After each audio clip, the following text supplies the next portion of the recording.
So guys पिछले एक साल के अंदर यानी कि साल 2025 का ही अगर आप उठा करके देखोगे तो जियो फाइनेंशियल सर्विसेज ने तगड़े रिटर्न दिए हैं। एज एन इन्वेस्टर तगड़े रिटर्न दिए, लेकिन जब भी आप बाइंग करते हो एक तगड़ा रिटर्न देने के बाद में आप ट्रेंड पे तो आप फंस भी जाते हो। सो अगर आप 2024 में फंसे थे तो 2025 में भी इस समय आप ऑलमोस्ट उन्हीं लेवल्स के करीब हो। लेकिन अगर आपने 2025 के शुरुआती कुछ महीनों में डाउन ट्रेंड पे अपने ऑल टाइम लोज के पास में अगर आपने एंट्री करी है तो ये साल 2025 जियो फाइनेंशियल में आपका बहुत प्रॉफिटेबल रहा है। लेकिन क्या आपने एक चीज नोटिस करी है कि मार्केट एक्सपर्ट जियो फाइनेंशियल सर्विसेज में लॉन्ग टर्म के टारगेट तो पॉजिटिव देते देखने को मिलते हैं, वो भी इतने कुछ बड़े नहीं दिखते। अभी तक जो भी मैंने आपके साथ रिपोर्ट्स डिस्कस करी है, मेजॉरिटी में मार्केट एक्सपर्ट्स के टारगेट्स लॉन्ग टर्म को लेकर के ही हैं।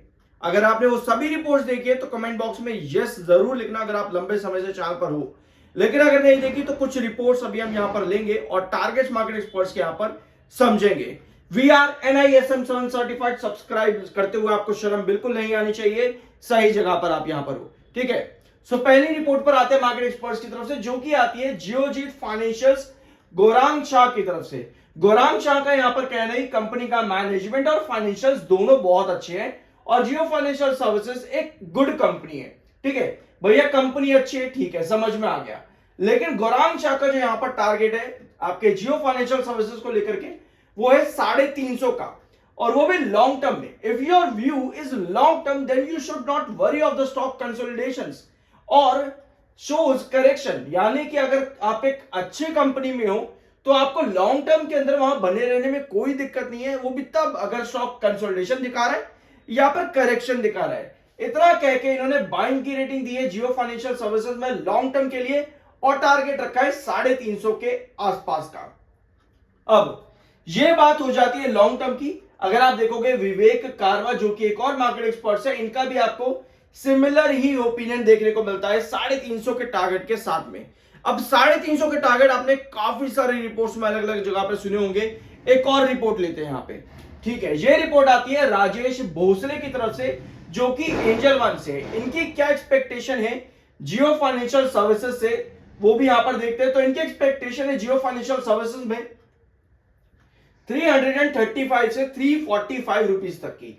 ये है इनकी एक्सपेक्टेशन राजेश भोसले की फ्रॉम एंजल वन। 335 से 345 और अपवर्ड मूवमेंट स्टॉक में अभी इस समय एंटिसिपेशन बन रही है अपवर्ड मूवमेंट की। तो भैया यहां पर भी मार्केट एक्सपर्ट्स जो है एंजल वन से, इनकी भी छोटी एक्सपेक्टेशन है, लेकिन लॉन्ग टर्म में ये एक्सपेक्टेशन है 335 से 340 के आसपास। अब अगले मार्केट एक्सपर्ट्स पर आते हैं तो साल 2025 के आखिर तक आपको Suzlon energy Jio financial services लगभग 350 तक देखने को मिल सकता है। According to market experts and analyst साल 2025 में कंपनी की जो करंट ग्रोथ है वो 290 से 350 बताते हैं, यानी कि 290 को तो आप सरपास कर चुके हो और 292 आपका एक इंपॉर्टेंट बेस भी है, पता होगा आप लोगों को। और 350 का हाईएस्ट लेवल देखने को मिल सकता है आपको 2025 खत्म होते होते, सिर्फ और सिर्फ 2 महीने बचे हैं, ज्यादा टाइम बचा नहीं है। बट आने वाले 5 सालों के अंदर आपको क्या प्रोजेक्शन दिख रही है जियो फाइनेंशियल सर्विसेज की? According to market experts and analyst 750, यानी कि आने वाले 5 साल के अंदर आप 750 तक का टारगेट इसमें एंटिसिपेट कर सकते हो, जो कि बता रहे हैं ये इंडिया की इकोनॉमी जो है $5 ट्रिलियन तक पहुंचेगी और साथ में जियो डिजिटल जो है एक्सपैंड करेगा। तो ऐसी कंडीशंस पर जियो फाइनेंशियल सर्विसेज एप्रोप्रिएट है 2030 यानी कि 5 सालों में। अब 15 सालों का भी देख लेते हैं। 15 सालों में मार्केट एक्सपर्ट्स और कंपनी का फोरकास्ट बताता है, अभी के लिए जो फोरकास्ट है वो है 4000 रुपए का। तो अभी आपने क्या देखा कि मार्केट एक्सपर्ट्स लॉन्ग टर्म को लेकर के बुलिश है, किसी का 5 साल, किसी का 10, किसी का 15। अब जब भी इस तरह की पोजीशंस आपके पास आती है कि भैया मार्केट में लॉन्ग टर्म इन्वेस्टमेंट की बात चल रही है, तो ऐसे में आपको हमेशा पता है क्या करना चाहिए। अभी मेरे पे एक कमेंट आया, पता नहीं इरेडा पर था वो कमेंट, यस इरेडा के ऊपर वो कमेंट था, इरेडा के वीडियो पे कमेंट आया था कि ये बेकार कंपनी है। 2024 में वहां खरीदा था, मुझे लगा बढ़ जाएगा, मतलब हाईएस्ट पे 350 325 जो भी उसका हाई है इरेडा का, वहां पर एंट्री करी। मैंने सोचा लॉन्ग टर्म के लिए रखता हूं, बढ़ जाएगा। आज उठा करके देखा तो भैया गिरा पड़ा है, कुछ भी नहीं मिल रहा, आधा ही हो रखा बल्कि, ठीक है।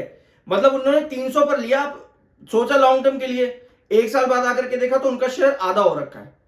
ध्यान से सुनो, जब भी आपके पास लॉन्ग टर्म और फोरकास्ट वाली चीजें आती है ना, ये आपको पता है क्या बताते हैं कि कंपनी की अभी कंडीशन क्या है, अभी कंपनी की ग्रोथ क्या है, या फिर अभी मार्केट की कंडीशन क्या है। अभी तो मार्केट बुल रन दिखा रहा है। अगर मान लेते हैं मार्केट में अचानक से कोई नेगेटिव न्यूज आ जाए और आप लॉन्ग टर्म के लिए अभी बैठ गए जाकर के मार्केट के अंदर, भैया मार्केट धड़ धड़ धड़ धड़ करता नीचे आ जाएगा। आपने बोला कि भैया लॉन्ग टर्म में बैठ जाएंगे और मार्केट तो भैया गिर गया अगले ही महीने के अंदर या अगले 2-4 महीनों में, आपका लॉन्ग टर्म बर्बाद हो गया वहां पे। तभी कहते हैं फोरकास्ट, और जब भी लॉन्ग टर्म की पोजीशन आप लेकर के जा रहे हो, आपको हमेशा अपने पूरे डिसीजंस को इवैल्यूएट करते रहना चाहिए टाइम टू टाइम।